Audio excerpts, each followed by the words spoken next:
Okay, I'm not going to read the whole gospel reading for today, but that one segment about the celebration of the palms. The disciples went and did as Jesus had directed them. They brought the donkey and the colt and put their cloaks on them, and he sat on them. And a very large crowd spread their cloaks on the road, and others cut branches from the trees and spread them on the road. The crowds that went ahead of him that followed were shouting, "Hosanna to the Son of David. Blessed is the one who comes in the name of the Lord.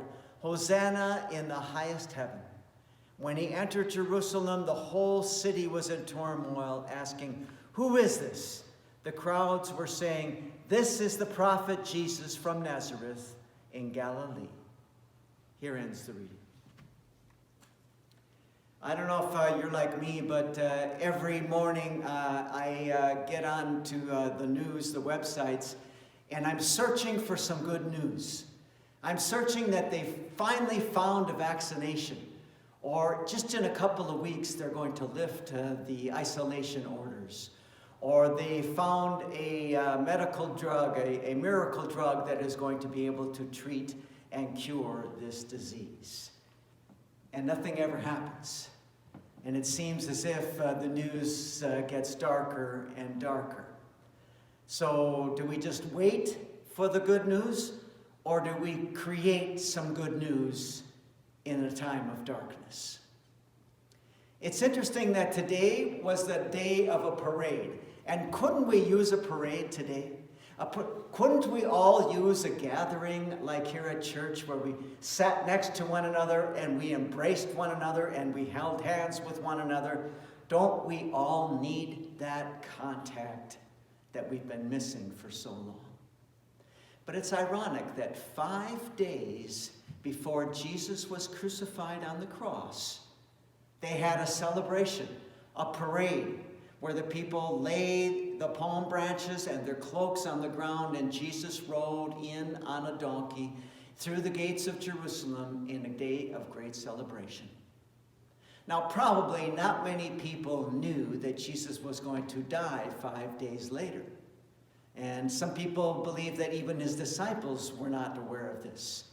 But maybe Jesus was aware, and it's ironic that they had a celebration 5 days before he died. The gospel is about turning the world upside down.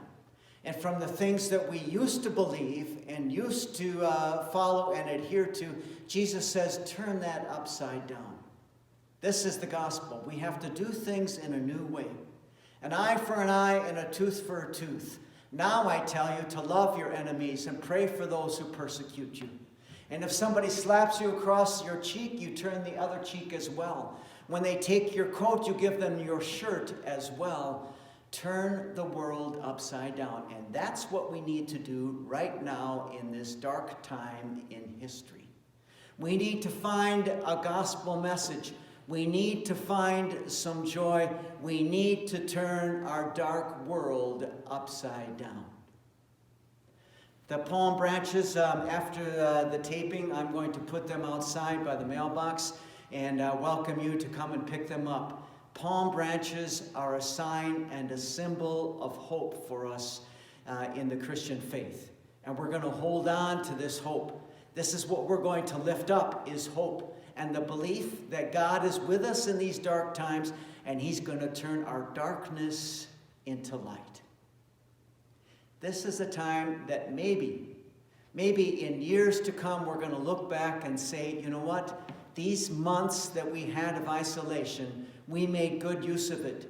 And we tried to change our lives and change our world.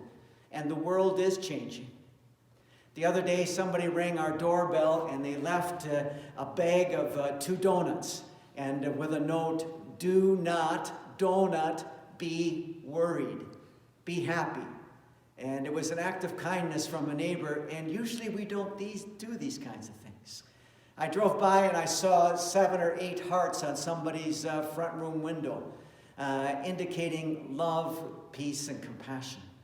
Small acts of kindness, smiles to strangers. We tend now to put our heads down when we're walking on the pathway and to pretend that we don't even notice the person walking past us the other way. A smile, you will not get the virus through a smile. We need to smile and turn our world upside down. How do we find joy in our life today? If we can use this time to heal a relationship, and in years to come we will say it was during these months that we healed a relationship that has been very important to us that needed to be healed. And we will look back upon this time with great joy and remembrance. And if we can draw closer together as families and do more things. Last night we played a game on Zoom with the 6 of us, all in different places.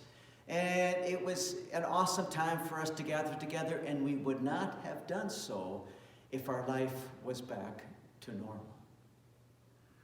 Turn the world upside down. Find joy where we didn't find joy. Find joy and happiness in times of darkness.